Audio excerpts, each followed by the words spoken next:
नमस्कार दोस्तों, सीसी की लाइव रिसर्च लेक्चर में एक बार फिर से आप सभी का स्वागत है। मित्रों, जैसा कि आप सब इस बात से अवगत हैं कि हम बच्चन पर बात कर रहे हैं, हम बच्चन की आत्मकथा पर बात कर रहे हैं। अभी तक हमने बच्चन की आत्मकथा पर आप सभी के लिए 2 लेक्चर्स आयोजित किए हैं। ये तीसरा लेक्चर है और ये भी कह सकते हैं कि ये दूसरा खंड है और इस दूसरे खंड का ये पहला भाग है। पहला खंड हम समाप्त कर चुके हैं और अगर आप पहले खंड के बारे में जानकारी पाना चाहते हैं, यानी कि उन लेक्चर्स के बारे में और जानना और समझना चाहते हैं, तो यूट्यूब के माध्यम से आप उन लेक्चर्स को देख सकते हैं। फिलहाल आपको बताना चाहेंगे खंड 2 का भाग 1 बच्चन की आत्मकथा, इस पर आज चर्चा करेंगे। और इस चर्चा के लिए एक बार फिर से हमारे साथ हमारे स्टूडियो में मौजूद हैं doctor Ruchira Dhingra. Doctor Ruchira Dhingra associate professor हैं शिवाजी कॉलेज के हिंदी विभाग में और इनको बहुत ज़्यादा एक्सपीरियंस है। इनका एक्सपीरियंस हम उम्मीद करते हैं कि हमारे इन लेक्चर्स के लिए बहुत ज़्यादा काम आने वाला है। तो आइए मित्रों, तहे दिल से स्वागत करते हैं डॉक्टर रुचिरा ढींगरा का। डॉक्टर ढींगरा, आपका स्वागत है। नमस्कार मित्रों, आज हम बच्चन की आत्मकथा के दूसरे भाग या दूसरे खंड के बारे में चर्चा करेंगे, जिसका शीर्षक है नीड़ का निर्माण फिर। यह आत्मकथा बच्चन के जीवन के 15 वर्षों को अपने अंदर समेटे हुए है, यानी इसका कालखंड है 1936 से लेकर 1951 तक का। जो बच्चन जिस समय 30 वर्ष की आयु से 45 वर्ष की आयु तक की जो उनकी काल अवधि है, उसके विषय में, उसकी घटनाओं के बारे में इस खंड में उन्होंने चर्चा की है।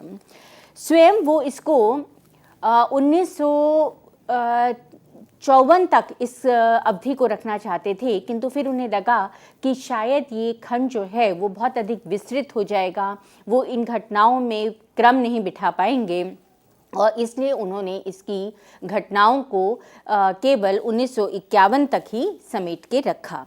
इस विषय में उनका कहना है, उन्होंने इस खंड के में जो भूमिका लिखी है अपने पाठकों से, उसमें उन्होंने कहा कि इस खंड को मैं 1951 तक लाना चाहता था, पर जैसा स्वाभाविकता के साथ मैं लिखना चाहता हूँ, लिख भी रहा हूँ, उसमें सब कुछ पूर्व आयोजित रूप में पूर्ण कर देना असंभव है।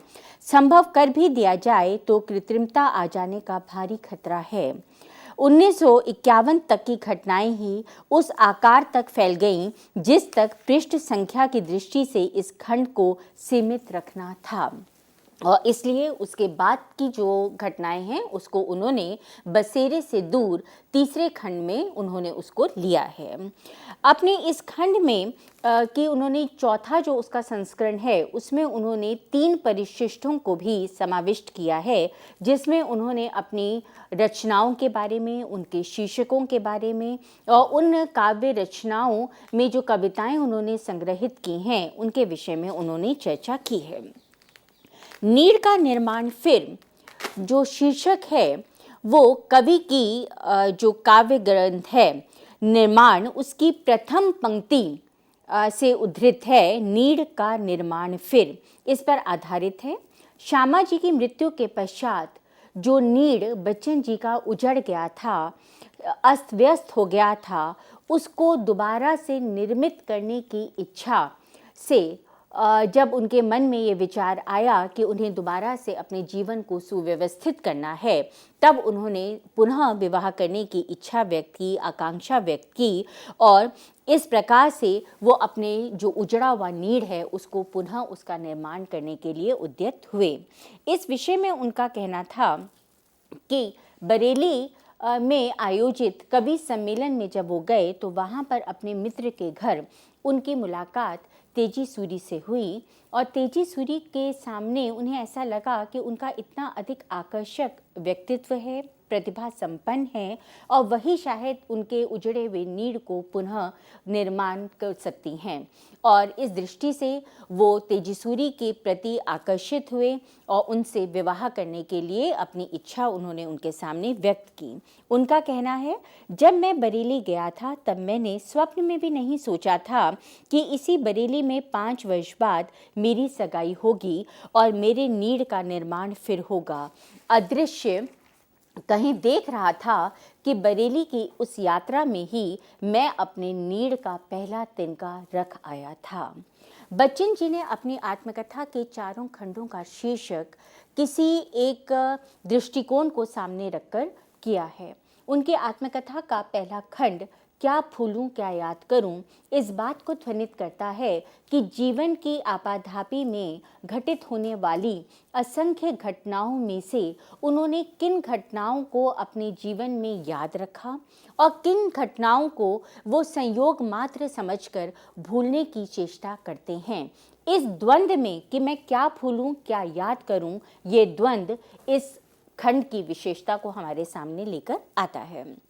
दूसरा खंड नीड़ का निर्माण। फिर श्यामा के बाद उनका जो उजड़ा हुआ घर था उसको दोबारा से पुनः व्यवस्थित करने की आकांक्षा, तेजी जी के साथ उनका विवाह, पुत्रों का जन्म और उसके पश्चात जो उन्होंने 10 वर्षों पहले जिस कार्य को उन्होंने अपूर्ण छोड़ दिया था, ईट्स पर अपने शोध कार्य को करने के लिए वो पुनः संकल्प लेते हैं और विदेश जाने का निश्चय करते हैं।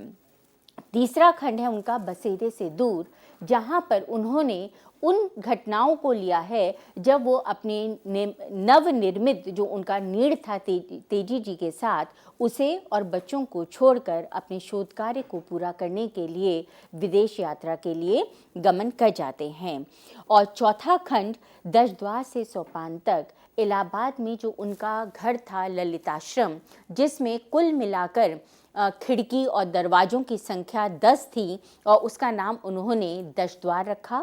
और दिल्ली में स्थित उनका घर जो गुलमोहर पार्क में है वो उसका नाम उन्होंने सोपान रखा, क्योंकि सोपान का अर्थ होता है सीढ़ियाँ। और उस घर में तीनों जो माले हैं, तीनों जो मंजिलें हैं, वो बाहर से एक सीढ़ी से आपस में जुड़े हुए हमें दिखाई देते हैं। इस प्रकार से उन्होंने अपने चारों खंडों को जो उनके जीवन को पूरी तरह से अपने पाठकों के सामने प्रस्तुत करते हैं। और यहाँ पर मैं इस बात को पुनः रेखांकित करना चाहूँगी कि अपनी आत्मकथा में बच्चन जो हैं वो पूरी ईमानदारी से अपने पाठकों के सामने उपस्थित हुए हैं। उनकी आत्मकथा को पढ़ते हुए कई बार हमारे सामने ये प्रश्न आता है कि क्या उन घटनाओं को समाविष्ट करना या उन्हें रेखांकित करना आवश्यक है जो उनके व्यक्तित्व की दुर्बलताएं रही हैं। पर हाँ, हम उन्हें रेखांकित इसलिए करते हैं क्योंकि दुर्बलताएं होते हुए भी उन्होंने आत्मकथाकार बच्चन के जीवन के ऊपर अपना प्रभाव डाला था। और इस बात का पूरे ईमानदारी के साथ, बिना किसी संकोच के साथ बच्चन जी ने अपनी आत्मकथा में उल्लेख किया है। पुस्तक के आवरण पृष्ठ पर दिए गए शीर्षकों के अतिरिक्त बच्चन जी ने प्रथम पृष्ठ पर अंग्रेजी का कोई उद्धरण दिया है और उसके बाद मॉन्टेन की विज्ञप्ति दी है। इसलिए कुछ विद्वान मानते हैं कि बच्चन की आत्मकथा में 3 स्तरों पर शीर्षक हमें दिखाई देते हैं। एक बाहरी स्तर, जैसे क्या भूलूं क्या याद करूं, नीड़ का निर्माण, फिर बसेरे से दूर, दशद्वार से सोपान तक। दूसरा आंतरिक, जिसमें उन्होंने अंग्रेजी में एक उक्ति दी है, उद्धरण दिया है। और तीसरा आभ्यंतरिक शीर्षक, जहाँ पर उन्होंने अपने जिसको वो बहुत अधिक जिससे प्रभावित थे, मॉन्टेन, उनकी विज्ञप्ति उन्होंने दी है। किंतु यहाँ पर इस बात को भी स्पष्ट करना आवश्यक हो जाता है कि पूर्व पृष्ठों पर दी गई इस प्रकार की जो जानकारी है उसे हम शीर्षक नहीं कह सकते। ठीक उसी तरह से जैसे बच्चन जी ने अपनी आत्मकथाओं के प्रत्येक संस्करण से पूर्व भूमिकाएं दी हैं अपने पाठकों से, और ये अपने पाठकों से जो भूमिका है उसको हम किसी भी दृष्टि से शीर्षक के अंतर्गत नहीं रख सकते। उन्होंने कहा है अपने पाठकों को हम भूमिकाएं के रूप में तो हम ले सकते हैं, किंतु हम अलग से उनको शीर्षक के रूप में नहीं ले सकते। नीड़ का निर्माण फिर शीर्षक विशिष्ट विचार, भाव और दृष्टिकोण को हमारे सामने लेकर आता है, और ये प्रतीकात्मक है, गीतात्मक है और किंचित लंबा ज़रूर है, किंतु ये बच्चन जी के उस कालखंड को हमारे सामने उपस्थित करता है जब वो अपनी पत्नी की मृत्यु के बाद एक अवसादपूर्ण जीवन व्यतीत कर रहे थे और दोबारा से उनके जीवन को व्यवस्थित करने के लिए तेजी सूरी जो हैं उनके जीवन में आई। 1936 से 1951 तक 1.5 दशक जो था वो लेखक के जीवन का एक बहुत आपाधापी वाला जीवन रहा, जहाँ पर पत्नी की मृत्यु के कारण उनका जीवन जो है वो अवसादपूर्ण हो गया था, घुटन भरा हो गया था, जीवन से वो निराश हो गए थे और संघर्ष में जीवन उनका बीत रहा था, क्योंकि उस समय अवसादपूर्ण स्थिति के कारण वो कहीं बाहर जाने के लिए भी उनका मन नहीं करता था। घर की आर्थिक स्थिति ऐसी नहीं थी कि वो काम ना करें और इसलिए इस आपाधापी में वो थक गए थे और बिल्कुल टूट चुके थे। विभिन्न प्रकार के रोग उन्हें आ गए थे और इस बीच जो उन्होंने रचनाएं लिखी, जिनमें निशा निमंत्रण, मिलन यामिनी काव्य संग्रह प्रमुख हैं, उसमें उनके इसी अवसादपूर्ण जो उनका दृष्टि है उसका हमें चित्र दिखाई देता है। ये उनके जीवन की का दूसरा प्रभाव था, जहाँ पर परिवार, परिवेश, समाज ने उनको लड़ने की एक शक्ति दी, उन्हें प्रभावित किया और यहाँ पर बच्चन अपने जीवन के दूसरे पड़ाव को बहुत संघर्ष के साथ एक जुझारू व्यक्ति के रूप में हमारे सामने उभर कर आते हैं। नीड़ का निर्माण फिर का इतिवृत्त 3 भागों में विभक्त करके हम देख सकते हैं। पूर्व भाग उनके जीवन, परिवार और परंपरा से निर्मित जो उनका नीड़ था, जिसे उन्होंने श्यामा के साथ सहेजा था।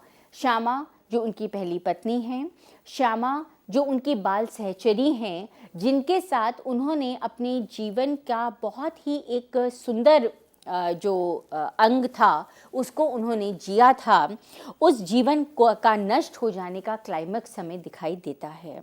मध्य भाग में लेखक के अपने नष्ट हुए जो नीड़ था उसको पुनः निर्माण करने की आकांक्षा हमें दिखाई देती है और इस तरह से वो बरेली में जब वो जाते हैं तो वो तेजी जी में अपनी जीवन साथी के रूप में उन्हें स्वीकार करने की आकांक्षा रखते हैं। उत्तर भाग उनके व्यक्ति जीवन, घर परिवार और सुखद नीड़ का जो दोबारा से तेजी जी के साथ बना था उसका साक्ष्य हमारे सामने उपस्थित करता है। इस प्रकार से पूरी तरह से हम देखें तो ये खंड जो है वो सामाजिक, पारिवारिक और व्यक्तिगत तीनों स्तरों पर हमें बच्चन जी के व्यक्तित्व को हमारे सामने उभार कर लेकर आता है। बच्चन जी का बहुआयामी व्यक्तित्व जो विभिन्न संदर्भों से होता हुआ एक संपूर्ण व्यक्तित्व के रूप में हमारे सामने आता है, वो इस खंड के सभी पक्षों से हमें दिखाई देता है। आत्मकथाकार श्रुति और स्मृति दोनों का ही अवलंब लेकर अपनी पूर्व की घटनाओं में से उन चीज़ों को लेकर अपने पाठकों के सामने उपस्थित होता है, जिन चीज़ों ने, जिन वस्तुओं ने, जिस परिवेश ने, जिन व्यक्तियों ने उसके जीवन को प्रभावित किया और उसे उस मुकाम तक लाने में सहयोग दिया। और यही बात हमें बच्चन की आत्मकथाओं को पढ़ने से दिखाई देती है कि बच्चन ने अपनी आत्मकथाओं में उन व्यक्तियों के प्रति भी आदर व्यक्त किया है जिन्होंने उनको बच्चन बनाया और उन परिवेश और उस वातावरण को भी उन्होंने चित्रित किया है जिससे गुजरकर उन्होंने अपने जीवन को व्यवस्थित किया था। नीड़ का निर्माण फिर की कथा वहीं से शुरू होती है जहां पर क्या भूलूं क्या याद करूं आत्मकथा का पहला भाग समाप्त होता है। अर्थात आत्मकथा का पहला भाग नीड़ का निर्माण क्या भूलूं क्या याद करूं श्यामा जी की मृत्यु की कई संकेत से हमें समाप्त दिखाई देता है, किंतु नीड़ का निर्माण फिर उस संकेत की वास्तविकता को हमारे सामने उपस्थित करता है और श्यामा जी की आसन मृत्यु जो है वो हमें यहाँ दिखाई देती है। दाह संस्कार की दारुण जो का वर्णन है वो हमें दिखाई देता है और इन सब से उभरते हुए जो मानसिकता बच्चन की बन चुकी थी उस समय की, जिस विक्षिप्त मानसिकता को वो झेल रहे थे उसका हमें यहाँ पर चित्रण दिखाई देता है। ये मानसिकता बच्चन के अंदर एक विद्रोह को भी उत्पन्न करती है और इस विषय में हम ये कह सकते हैं कि बच्चन ने अपनी पत्नी के दाह संस्कार में भी, कर्मकांडों में भी पूर्व के जो जितने भी संस्कार हैं या जो कर्मकांड हैं उन सब का उन्होंने विरोध किया और यहाँ पर एक विद्रोही बच्चन हमारे सामने उभर कर आते हैं। लेखक द्वारा चयनित घटनाओं का संयोजन इतने कौशल से इस खंड में किया गया है कि कहीं पर भी पढ़ते हुए हमें ये दिखाई नहीं देता कि उन्होंने कुछ घटनाओं को छोड़ दिया हो या कुछ घटनाओं का केवल उन्होंने संकेत करके वो आगे बढ़ गए हों। पूर्वापर क्रम इतनी अच्छी तरह से इस भाग में हमें दिखाई देता है कि प्रारंभ, मध्य और विकास की स्थितियां स्पष्ट होती हुई चलती हैं। प्रारंभ के पूर्व पृष्ठ के रूप में मॉन्टेन की उद्घोषणा के पश्चात अपनी मानसिकता और खंड की कथा को व्यंजित करने वाली रोमेरोला की पंक्तियों को उन्होंने हिंदी रूपांतरण के साथ अपने पाठकों के सामने प्रस्तुत किया है। प्रभु, क्या तू अपने सेवक से असंतुष्ट है? मैं कितना कम कर पाया हूँ। ज़्यादा कर सकना मेरे बस के बाहर था। मैं जीवन संघर्ष में धंसा। मैंने मुसीबतें झेली हैं, मैंने भूलें की हैं, मैंने सृजन किया है। इसके बाद बच्चन रात को अपने विवाह का स्वप्न देखते हैं, जिसमें वो देखते हैं कि लाल जोड़े में सजी हुई जो नववधू है वो अग्नि के समक्ष परिक्रमा कर रही हैं। अग्नि की ज्वाला उसे घेर लेती हैं। वो घबराती नहीं हैं और बच्चन जी का हाथ पकड़कर फेरे लेना प्रारंभ कर देती हैं। स्वप्न की भयंकरता बच्चन जी को मानसिक रूप से उद्वेलित कर देती है और वो आशंकित हो उठते हैं। माता द्वारा दिया गया दोहा याद करने लगते हैं, किंतु दोहा याद करने से भी उन्हें शांति नहीं मिलती और वे उसका विश्लेषण करने लगते हैं। सपने में आने वाली घटनाओं की उलटवासी आगाहियां होती हैं। मृत्यु की सूचना विवाह से दी जाती है। घर आने वाली डोली की सूचना घर से जाने वाली अर्थी से प्राप्त होती है और इस प्रकार से इस विश्लेषण के माध्यम से वो अपने आप को संतुष्ट करने का प्रयास करते हैं। यद्यपि वे अपने ऊपर हावी होने वाली लोक बुद्धि को धकेलने का प्रयास करते हैं, अपने ऊपर हावी नहीं होने देना चाहते, किंतु फिर भी इस समय तक कथा जो है वो उस बिंदु पर आ जाती है जहाँ पर उन्हें एक जबरदस्त झटका लगता है और वो ये समझ जाते हैं कि जो श्यामा है वो अपने जीवन की अंतिम डोर को, जो सांस की अंतिम डोर है, उसको भी अपने से छोड़ देती हैं। सहसा उन्हें अखंड निंद्रा में जाता देख वे वेदनापूरित कंठ से पुकारने लगते हैं, साथी सो ना कर, कुछ बात करते सो गया तू, स्वप्न में फिर खो गया तू, रह गया मैं और आधी रात। बच्चन श्यामा जी से बहुत प्रेम करते हैं और इस प्रकार से उनका चले जाना उन्हें मानसिक रूप से परेशान कर देता है। असहनीय वेदना से व्यक्ति हतप्रभ हो जाता है, किंग कर्तव्य विमूढ़ हो जाता है और वो समझ नहीं पाता कि वो क्या करे और कभी कभी ये स्थितियाँ उसके अंदर विद्रोह उत्पन्न कर देती हैं और व्यक्ति हठधर्मी हो जाता है। डॉक्टर जीवन प्रकाश जोशी ने कहा है, इस प्रसंग में सच, सपना, समाज, जीवन, परिवार, संस्कार, मानवीय आस्था अनास्था, मृत्यु, व्यर्थता का बोध, संवेदन की इतनी नाजुक सतह पर चला है कि उसमें अधिक सोचने, समझने और मॉर्बिटी को फील करने के अलावा कुछ भी नहीं सूझ सकता। आक्रामक मुद्रा में लेखक अपनी पत्नी के शव को धरती पर उतारने के लिए, वस्त्र बदलने के लिए या विभिन्न जो कर्मकांड उस समय किए जाते हैं उसके लिए अपनी स्वीकृति नहीं देता और वो सब उन्हें इतना अशोभन लगता है कि वो ये कहता है कि ये सब कुछ श्यामा के साथ नहीं होगा। इस सारी प्रक्रिया की परिकल्पना मुझे इतनी अशोभन, अपरूप, अभद्र और अकरुण लगी कि केवल कफन ऊपर से उड़ा दिया गया और जैसे वह लेटी थी वैसे ही चारपाई समेत उसे उठाकर हम घर से निकले। इतना ही नहीं, वो उसके पश्चात के भी कर्मकांडों को करने के लिए तैयार नहीं हुए। प्रारंभ के 25 पृष्ठों में फैला यह है मौत का जो तांडव है वो पाठकों को इतना झंझोड़ देता है कि वो इस बात को समझने की कोशिश करते हैं कि बच्चन अब इस स्थिति से अपने आप को कैसे आगे लेकर जाएंगे। इस स्थिति से उभरना केवल बच्चन जैसे एक जुझारू व्यक्ति के लिए ही संभव था। हारे टूटे बच्चन विभिन्न रोगों से ग्रस्त हो जाते हैं, हृदयाघात से, निमोनिया से पीड़ित हो जाते हैं, किंतु फिर भी वो अपने अंदर एक साहस को सिंचित करते हैं और पुनः आर्थिक विपन्नता जो उनके परिवार में थी, आर्थिक जो रूप से वो संपन्न नहीं थे उस समय इतने, तो वो उसके लिए उठते हैं, विभिन्न प्रकार की ट्यूशनें करते हैं, विभिन्न प्रकार के कार्य करते हैं और वेतन के अनुसार वो अपने कार्य को बदलने के लिए विवश भी होते हैं। श्यामा की अंतिम इच्छा के अनुसार वे उसके कॉपी का कुछ जो कागज़ थे उसको छोड़कर उससे संबंधित हर चीज़ को जला देते हैं, अपने आप से दूर कर देते हैं और शायद इस प्रकार से अपने आप से दूर करके वो अपने आप को ये एक सांत्वना देते हैं कि वो अपने जीवन में अब आगे बढ़ने की कोशिश करेंगे। अब वे अपने जीवन के उस दौर से गुजर रहे हैं जब समाज, परिवार या परिवेश उन पर अपना इतना अधिक प्रभाव नहीं डालता। वो जीवन को उसी तरह से जीने के लिए तैयार होते हैं जैसा वो स्वयं जीना चाहते हैं।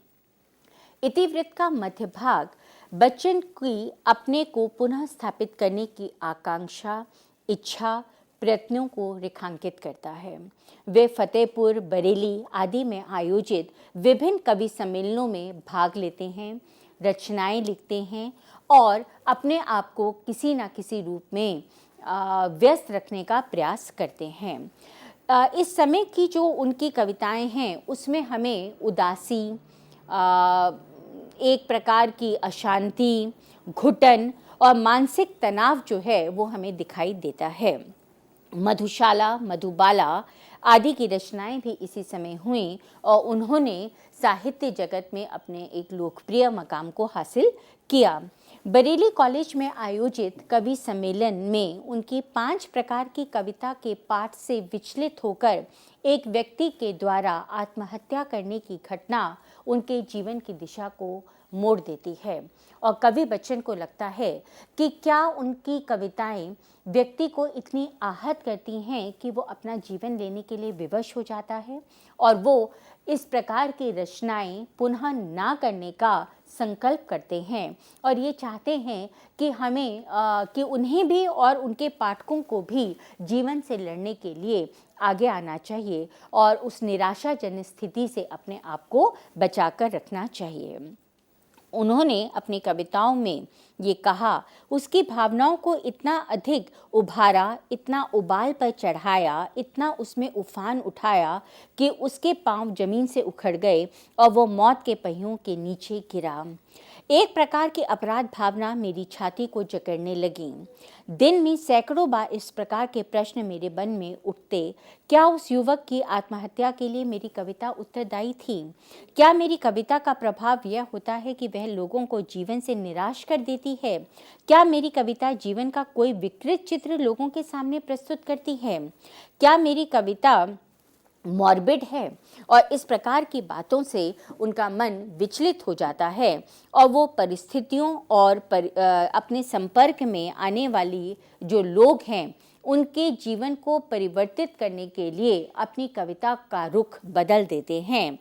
वो कहते हैं, किसी का तन मेरे लिए दीवार था, किसी का मन मेरे लिए दीवार था। कहीं लोकशील और लोक मर्यादा ने मेरे जीवन की स्वाभाविक मांगों को अवरुद्ध किया, कुंठित किया, विकृत किया, तो कहीं लोक भय और लोकाचार ने। अन्यत्र वो कहते हैं, जिसे शांत चिंता विमुक्त घर नहीं नसीब हुआ था, उसने मधुशाला बनाई थी।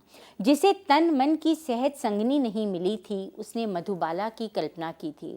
जिसे मनवांछित साथी नहीं सुलभ हुआ था, उसने साकी का हाथ पकड़ लिया था और जो एक निर्मल शीतल स्रोत से अपनी तृष्णा तृप्त नहीं कर सका था, वह हाला के प्याले पर प्याले चढ़ा रहा था।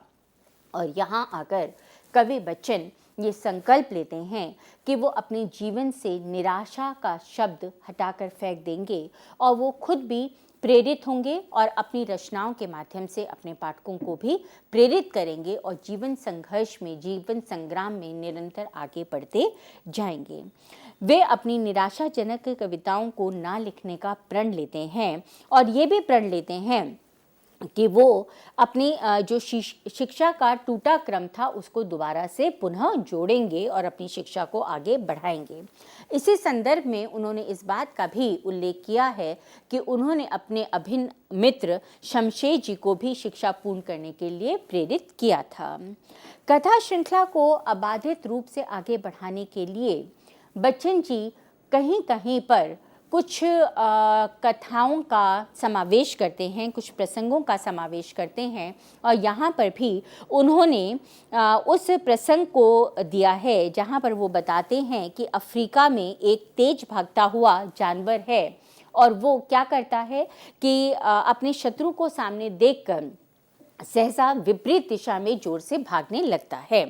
तो वो कहते हैं कि अगर हमें अपने सामने निराशा दिखाई दे रही है, संघर्ष दिखाई दे रहा है, तो हम अपनी दिशा को मोड़कर अगर हम चाहें तो हम उस दिशा से विमुख हो सकते हैं, हम अपने जीवन की दिशा को पलट सकते हैं और जीवन में आगे बढ़ सकते हैं।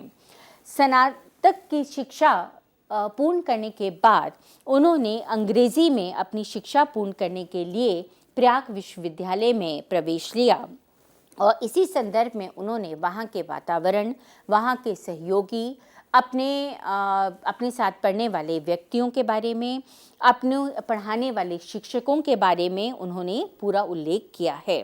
शिक्षा पूर्ति के बाद वो बीटी के प्रशिक्षण के लिए बनारस चले जाते हैं, किंतु वहाँ भी उनका काव्य सृजन अपना विराम नहीं लेता और वो निरंतर काव्य सृजन करते चले जाते हैं और कवि सम्मेलनों में भी वो सक्रिय रूप से भाग लेते हैं।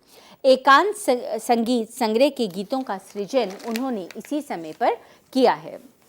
निशा निमंत्रण, बंगाल का काल, सतरंगिणी, मिलन यामिनी आदि रचनाओं का प्रकाशन, कवि सम्मेलनों में संपर्क में आए व्यक्तियों, मित्रों का उल्लेख, सहपाठियों का विवरण वो स्थान स्थान पर देते चलते हैं, जिससे उनके व्यक्तित्व और उनके जीवन दर्शन पर भी प्रभाव पड़ता है। विवेचक खंड की भूमिका में उनकी तद्विषयक स्वीकारोक्ति है, रचनाएं भी मेरी जीवन कहानी का अविभाज्य अंग हैं। शायद इन्हीं के कारण आप मेरे जीवन की कहानी में रुचि लेते हैं, वरना मेरे जैसे साधारण आदमी के जीवन में ऐसा असाधारण हो भी क्या सकता था कि आप उसकी ओर आकर्षित हों।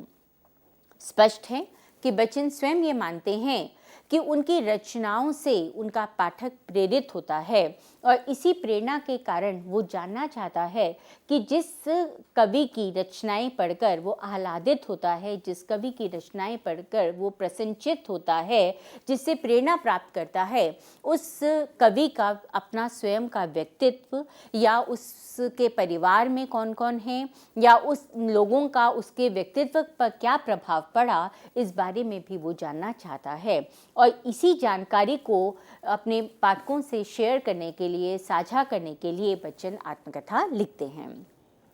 शिक्षा के क्रम में घर परिवार से दूर रहने के कारण आत्मकथा के इस भाग में उनके सामाजिक संदर्भों का उल्लेख बहुत कम मिलता है।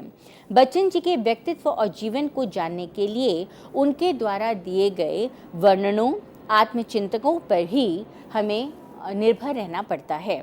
वे कहते हैं, मेरी यदि कोई कला है तो उसकी जड़ें ठोस धरती में है, मेरी कोई भावना है तो उसका मूल मेरी भोगी झेली अनुभूतियों में है, मेरी कोई कल्पना है तो उसका स्रोत इंद्रिय ग्राह्य यथार्थ में है, मेरा कोई दर्शन है तो वह केवल इसी पाँव के नीचे धरती की माटी के स्पर्शन से बना हुआ है।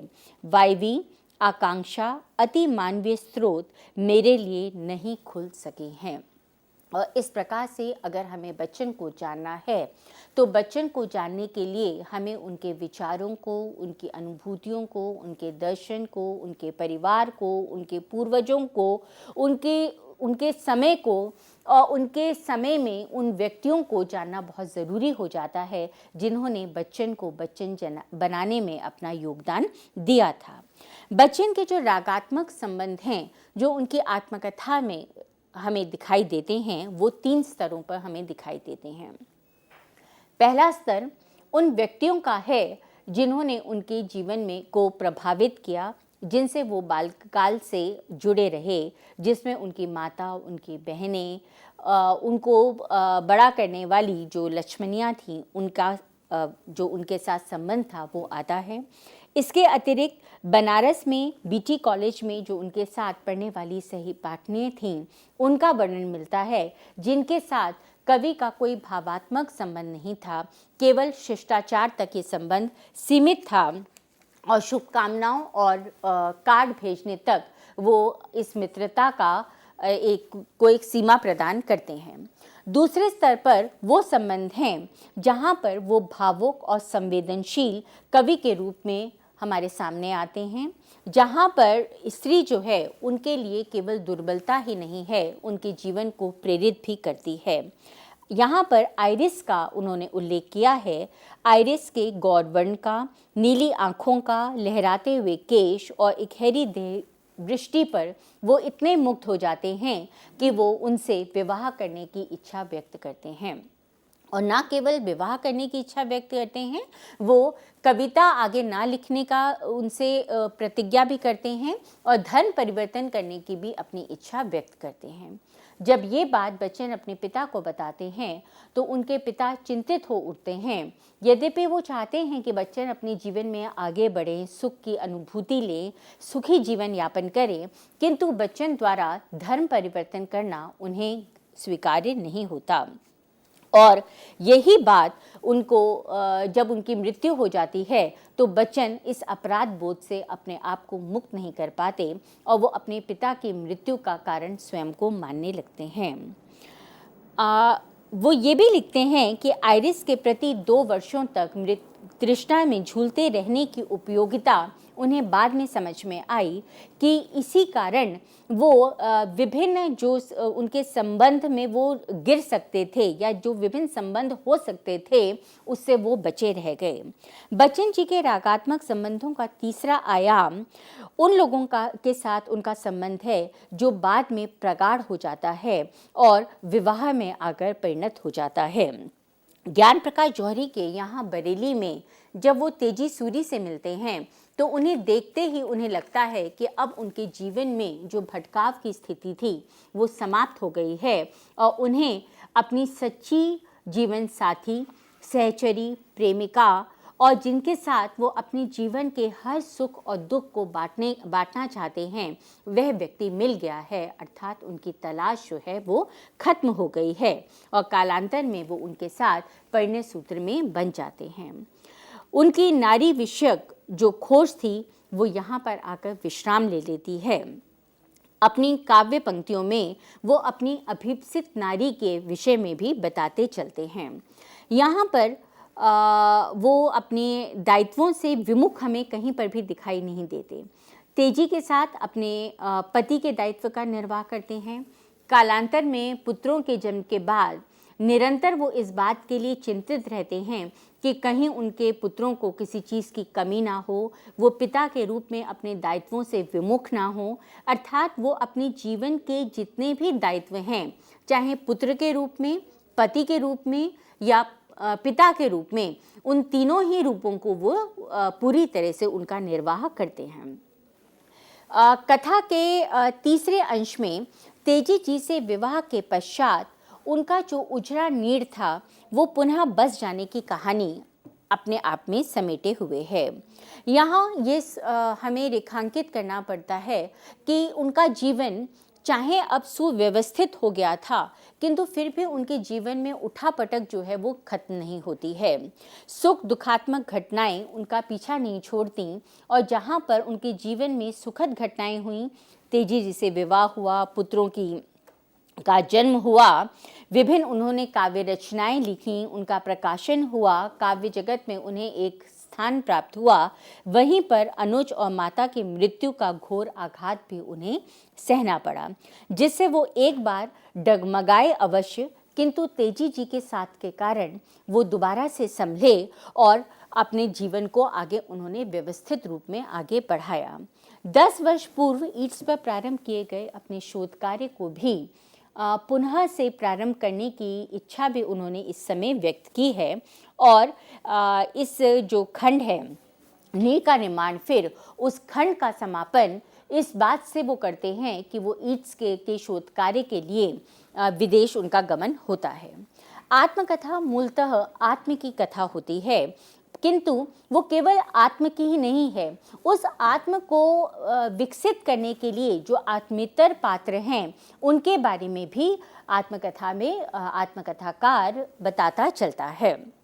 वो किन रिश्तों से जुड़ता है, किस परिवेश से जुड़ता है, कौन कौन से रिश्ते उसके जीवन को कहाँ कहाँ और किस सीमा तक प्रभावित करते हैं, और उस प्रभाव का उसके व्यक्तित्व के ऊपर उसको बनाने में कितना योगदान रहता है, इसके बारे में भी आत्मकथाकार अपना वर्णन बताता है। और ये बात हमें नीड़ के निर्माण में भी दिखाई देती है। बच्चन जी की आत्मकथा क्या भूलूं क्या याद करूं में उन्होंने इस बात का चित्रण किया था कि वो मनसा की छठी पीढ़ी के बाद की पीढ़ी से उनका संबंध है, और इस प्रकार से उन 6 पीढ़ी से जो व्यक्ति संबंधित थे उनका भी उन्होंने स्थान स्थान पर वर्णन किया है। जैसे उस परिवार के व्यक्तियों का, उस समय के लोगों का उनके ऊपर क्या प्रभाव पड़ा, इसका वर्णन करते हुए बच्चन जी ने लिखा है कि अपनी माता जी से उन्हें धार्मिकता का, सीधेपन का, पति प्रेम का, पिताजी से उन्हें ईमानदारी का, परिश्रमशीलता का, सांस्कारिक होने का और सनातन धर्म की शिक्षा का उनके ऊपर प्रभाव पड़ा। रामचरितमानस और हरिवंश पुराण के प्रति उनकी जो आस्था है वो भी उन्हें संस्कार रूप में ही मिली। पिता उनकी अनुचित बातों को नज़रअंदाज कर देते थे, किंतु आइरिस के साथ जब वो धर्म परिवर्तन की बात करते हैं तो उसको वो स्वीकार नहीं कर पाते हैं, और ये उन्हें उसी प्रकार से लगता है जैसे कि कई जो हैं वो दशरथ से राम का वनवास मांगती हैं। उसी तरह से उन्हें कहीं ना कहीं ये लगता है कि शायद धर्म परिवर्तन करके बच्चन जी जो हैं वो आइरिस के साथ अपना नीड़ का निर्माण करना चाहते हैं, और ये वैसे ही हो जाएगा जैसे वो वन को चले गए हों। उनके पिता उन्हें धैर्य रखने की शिक्षा देते हैं और कहते हैं, बेटा, जीवन के अंतिम क्षणों में मेरी एकमात्र कामना तुम्हें सुखी देखने की थी। जिसमें तुम सुख मानो उसमें मैं बाधा कभी नहीं बन सकता। अपने को सुखी बनाने के लिए जो तुम ठीक समझो करो, पर मुझे लगता है जब तुम्हारे सुख का क्षण आएगा मैं देखने के लिए जीता ना रहूँगा।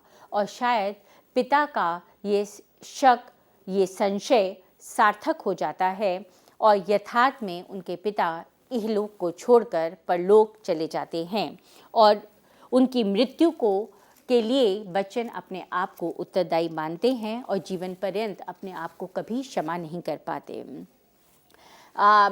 अपने पिता द्वारा दिया गया संस्कार बच्चन कभी भी भूल नहीं पाते। उनके द्वारा मदिरापान ना करने और ईमानदारी से जीवन जीने की शिक्षा को हमेशा बच्चन याद रखते हैं और यावत जीवन उसका निर्वाह करते हैं। मानस के प्रति अपनी आस्था को भी उन्होंने पिता से ही संस्कार के रूप में पाया था, और उन्हें खुद भी लगता है कि जब जब उन्होंने अपने जीवन में कष्ट की अनुभूति की, जब जब उन्हें कहीं भी दुख का अनुभव हुआ, उन्होंने मानस का पाठ किया, उन्होंने हरिवंश पुराण का पाठ किया और उन्हें शांति मिली। विवेच खंड पे उन्होंने स्थान स्थान पर तुलसी की काव्य पंक्तियों को भी उद्धृत किया है। कवि के छोटे भाई शालिग्राम सदैव उनसे कंधे से कंधा मिलाकर आगे बढ़े और उन्हें जीवन संग्राम में आगे बढ़ने की प्रेरणा दी। उनकी मृत्यु पर लेखक पीड़ा से भर उठता है और उन्हें ऐसा लगता है कि जैसे अब उन्हें आगे बढ़ाने वाला एक हाथ कहीं पीछे छूट गया है। वो उसके प्रति अपनी कृतज्ञता व्यक्त करते हुए कहते हैं, जबकि मैंने देश दुनिया भूल कविता कामनी का मर्ज पाला, तब पसीने की कमाई से तुम्ही ने था समूचा घर संभाला। राग रस पकते तभी हैं जबकि फुर्सत से उन्हें कोई पकाए। कर मुझे बेफिक्र तुमने ही सरल और साफ की थी राह मेरी। 4 बहनों भाइयों के बीच केवल एक मैं बचा हूँ। काल का उद्देश्य कोई पूर्ण करने को गया शायद रचा हूँ। और क्या आता मुझे है सिर्फ इसको छोड़ तुक से तुक मिलाना। है अभी मुखरित कहाँ, हर एक सुख की सांस दुख की आह मेरी। हाय शालिग्राम तुम भाई ना थे, तुम दाहिने थे बाह मेरी। और इस प्रकार जब शालिग्राम उन्हें छोड़कर ईश्वर के पास चले जाते हैं तो वो अपने आप को अधूरा महसूस करने लगते हैं। बच्चन को प्रभावित करने वाली उनकी पहली पत्नी श्यामा के बारे में भी वो अपनी आत्मकथा में बताने से संकोच नहीं करती। श्यामा किस प्रकार से बच्चन जी को लगातार काव्य रचनाएं करने के लिए प्रेरित करती थीं। उनकी जब रचनाएं प्रकाशित होती थीं तो उन रचनाओं को बार बार पढ़ने का आग्रह करती थीं। जब खुद पढ़ नहीं पाती थीं तो बच्चन जी से आग्रह करती थीं कि वो पढ़कर उन्हें सुनाएं। वो उस समय जब उनकी कोई भी रचना पे उन्हें पुरस्कार मिलता था तो उस समय रंगीन और नए वस्त्र पहनने की जिद करती थीं। घर परिवार के लोगों को बुलाकर वो अपनी प्रसन्नता को न केवल जाहिर करती थीं, वो उस रचना को पढ़ने के लिए उन्हें बाध्य भी करती थीं। लेखक के शब्दों में उनकी प्रसन्नता इतनी आंतरिक और सच्ची थी कि वह बीमार होती तो अच्छी हो जाती, ज्वर में होती तो उनका ज्वर उतर जाता, अच्छी होती तो घर भर में नाचती, किताब ले जाकर अपने देवर को दिखाती, देवरानी को, माँ को, मेरी बहन को, जो कोई घर आता उसको किसी को कुछ पढ़कर सुनाती, किसी से पूछती कैसी लगी। मधुशाला का दूसरा संस्करण आने पर असफल ऑपरेशन के कारण श्यामा जी रोगशैया पर थीं और हिल भी नहीं सकती थीं, पर उन्होंने बच्चन जी से आग्रह किया कि आज मुझे रंगीन कपड़े ज़रूर पहना देना। और इस प्रकार से अपनी छोटी छोटी के कार्यों से या छोटी छोटी अभिव्यक्तियों के माध्यम से श्यामा जी अपनी प्रसन्नता को जाहिर करती थीं। दूसरी पत्नी जो तेजी जी हैं, जिन्होंने उनके उजड़े हुए नीड़ को दोबारा से व्यवस्थित किया था, वो भी उनके जीवन के भटकाव को समाप्त करने में एक महत्वपूर्ण उनका योगदान रहता है। तेजी जी की कार्यकुशलता, प्रकृति प्रेम, कलात्मकता की प्रशंसा करते हुए बच्चन कभी भी थकते नहीं हैं। ये उनकी प्रेरणा और सहयोग से ही बच्चन जी बाद में विदेश जाकर अपने अधूरे शोध कार्य को पूरा करने में सफल होते हैं।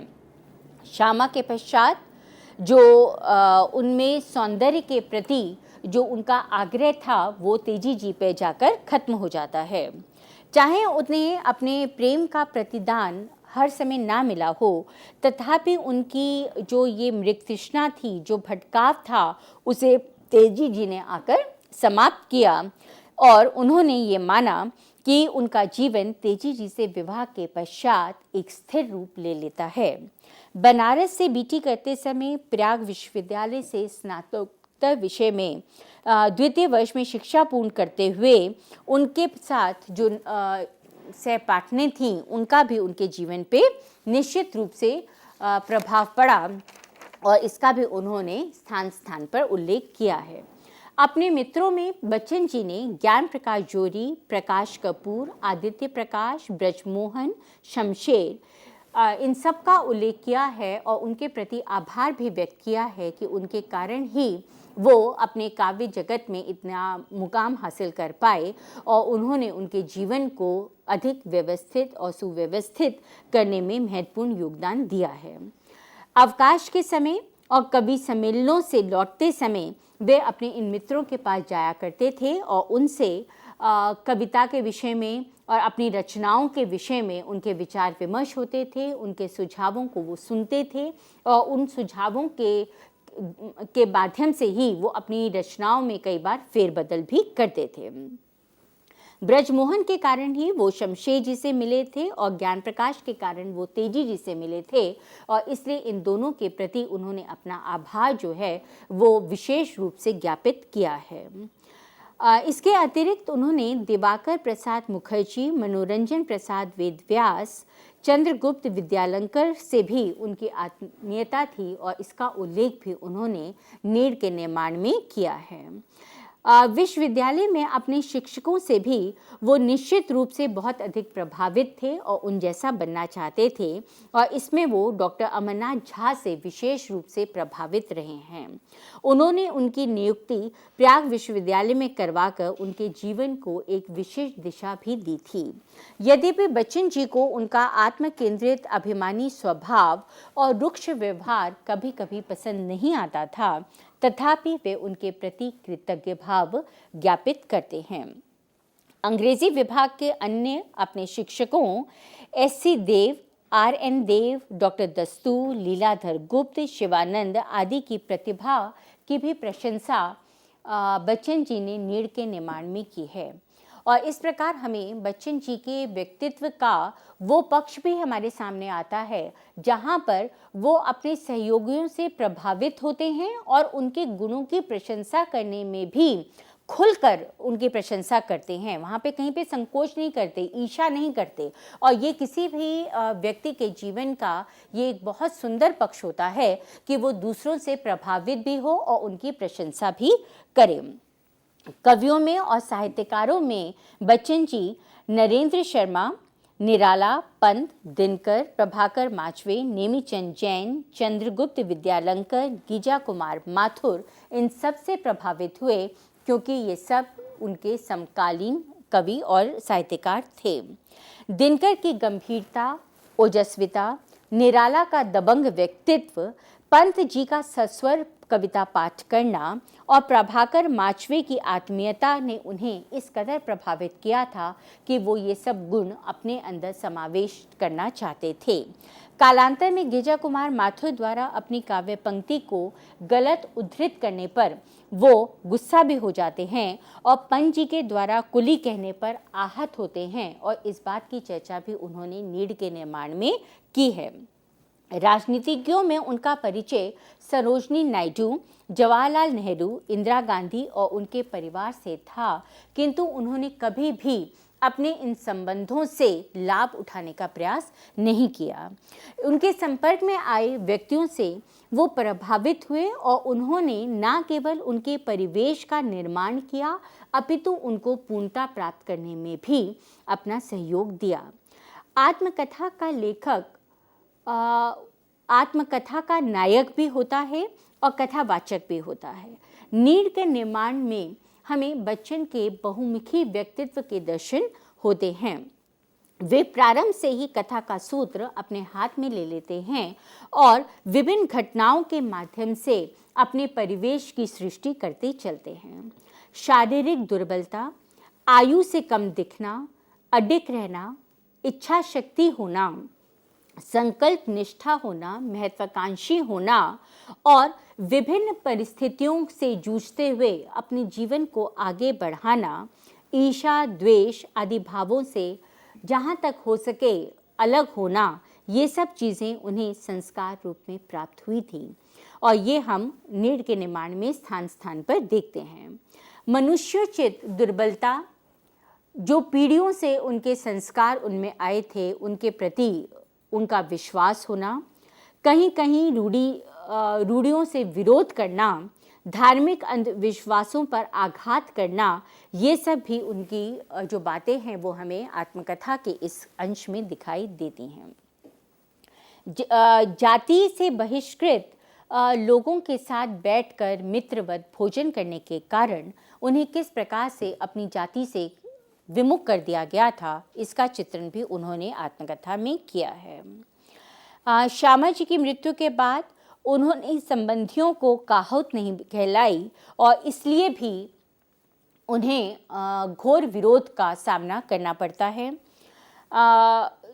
श्यामा जी के शव को उन्होंने धरती पर नहीं टिकने दिया, उनके वस्त्र नहीं बदले और इस प्रकार के विभिन्न जो उन्होंने कर्मकांडों का विरोध किया, इस विरोध के कारण भी उन्हें समाज से लांछना मिली, समाज से उन्हें विरोध मिला, पर इन सब विरोधों को सहते हुए बच्चन जी आगे बढ़ते चले गए। किंतु यहाँ पर ये भी हमें देखने को मिलता है कि जहाँ उन्होंने श्यामा के बाद कर्मकांडों करने के लिए विरोध अपना दिखाया, वहीं पर माता और पिता के अंतिम संस्कारों को लेकर वो बहुत अधिक भावुक हो उठते हैं और वो सभी कर्मों को पूर्ण तरीके से उनका निर्वाह करते हैं। अपनी माँ के आदेश पर वे राम विवाह की कथा भी सुनते हैं।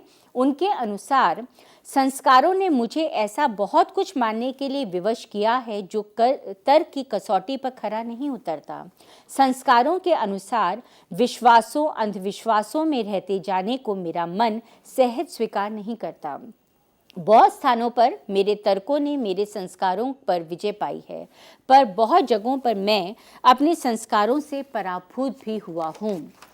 कालांतर में अपने पुत्रों अमित और अजित के रोगग्रस्त होने पर वो मदिरापान ना करने, मांस ना खाने की प्रतिज्ञा करते हैं और इससे ये स्पष्ट हो जाता है कि जहाँ वो विरोध कर सकते हैं मान्यताओं का, परंपराओं का, रूढ़ियों का, वहाँ पर विरोध करते हैं, किंतु जहाँ पर वो भावुक हो जाते हैं जिन संबंधों को लेकर, वहाँ पर वो मनौतियाँ भी करते हैं और उन परंपराओं का और रूढ़ियों का निर्वाह भी करते हैं।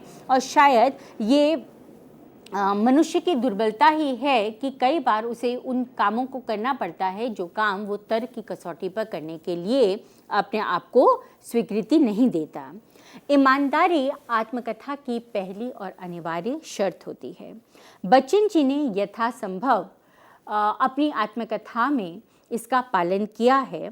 उन्होंने अपनी विद्रोहात्मक प्रवृत्ति, जिद्दी स्वभाव, नारी के प्रति अपनी स्वाभाविक दुर्बलता इत्यादि को निसंकोच स्वीकार किया है। चाहे हम ये कह सकते हैं कि कहीं कहीं वहाँ पर वो बचा सकते थे, उस बात को संकेत रूप में देकर छोड़ सकते थे, किंतु बच्चन जी ने ऐसा नहीं किया और वो ईमानदारी से अपनी बात को कहने के लिए आगे बढ़े। उनकी जो नारी के प्रति जो उनकी दुर्बलता है उसको उन्होंने निसंकोच रूप से स्वीकार किया है। उन्होंने कभी भी इस बात को नहीं माना कि वो लोकशील की दुहाई देकर या चालाकी से अपने जीवन में होने वाली घटनाओं को बचा जाएं, क्योंकि वो मानते थे कि आत्मकथा के लिए ईमानदार होना ज़रूरी है। जीवन गलतियों को सुधारने का एक बड़ा अवसर देता है और इन गलतियों को सुधारने का अवसर बच्चन जी को भी मिला और उन्होंने समय रहते अपने द्वारा की गई गलतियों को स्वीकार भी किया और उन्हें आगे ना करने का अपने आप से ही वचन भी लिया। मदिरा पान करने की अपनी दुर्बलता को भी उन्होंने स्वीकार किया है। सर्वप्रथम जबलपुर में श्री रामानुज लाल श्रीवास्तव और केशव प्रसाद पाठक के आग्रह पर उन्होंने एक बोतल बियर पी थी और उसके बाद ज्ञान प्रकाश जौहरी की प्रतिज्ञा और अपने पिता की शिक्षा के कारण उन्होंने इससे छुटकारा लेने की या इससे अलग होने की अपनी बात को भी स्वीकार किया है। सामान्यतः बच्चन जो हैं वो एक आत्मकेंद्रित, अभिमानी और रुक्ष व्यक्ति के रूप में हमारे सामने आते हैं, किंतु यदि हम उनकी आत्मकथाओं को आद्योपांत पढ़ें तो हमें दिखाई देगा कि बच्चन जो हैं वो अभिमानी नहीं हैं, बच्चन जो हैं वो रुक्ष नहीं हैं। उनके अंदर एक भावुक व्यक्ति भी है जो सत्यनिष्ठ है, स्पष्टवादी है और ईमानदार है, चिंतनशील है और अपने जीवन में आने वाले प्रत्येक व्यक्ति को यथासंभव वो उसको आदर भी देता है, उसको प्यार भी देता है और अपने संबंधों के प्रति वो ईमानदार भी है।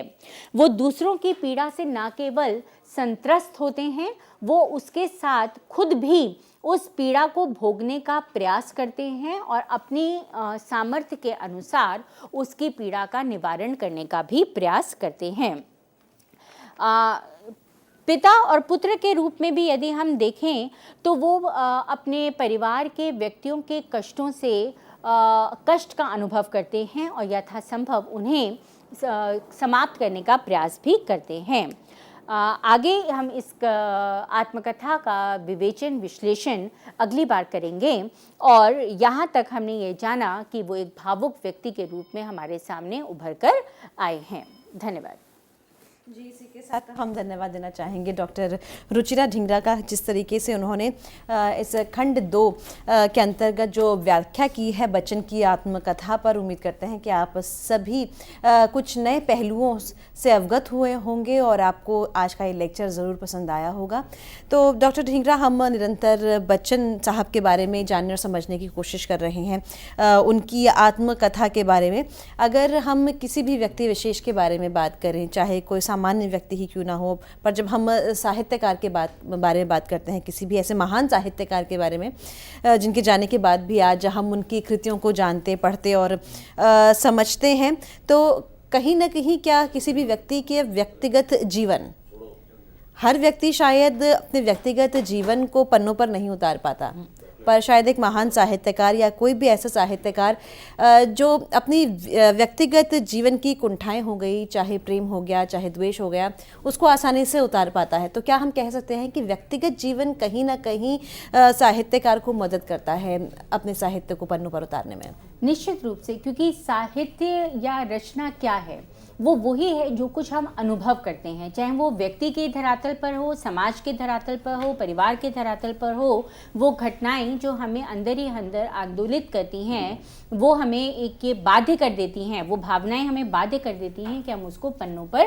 अंकित करें। सामान्य व्यक्ति भी कागज़ के पन्नों पर अपनी भावनाओं को व्यक्त करता है। ये एक अलग बात है कि वो बाद में उन पन्नों को फाड़ के फेंक देता है या डायरी के रूप में सहेज कर रख लेता है, या एक छोटा बच्चा भी जो है वो तुकांत कविताएं लिखने का प्रयास करता है। तो ये सब बातें जो हैं वो उनके मन की भावनाएं ही होती हैं। एक साहित्यकार की विशेषता होती है कि वो उन भावनाओं को एक कलात्मक रूप देकर अपने पाठकों के सामने उपस्थित करता है। बिल्कुल, और कहते हैं कि कहीं ना कहीं शब्द जो हैं वो बहुत अहम भूमिका निभाते हैं, इसलिए निरंतर हमें यही कोशिश करनी चाहिए कि हम ज़्यादा से ज़्यादा अच्छा पढ़ें, अच्छा सुने, अच्छा देखें, जिससे कि हमें लिखने में आसानी हो। हम बच्चन साहब के बारे में, उनकी आत्मकथा के बारे में निरंतर लाइव एडिसेट लेक्चर्स के माध्यम से आप तक वो बातें पहुँचा रहे हैं, एक भाषा, एक शैली पहुँचा रहे हैं।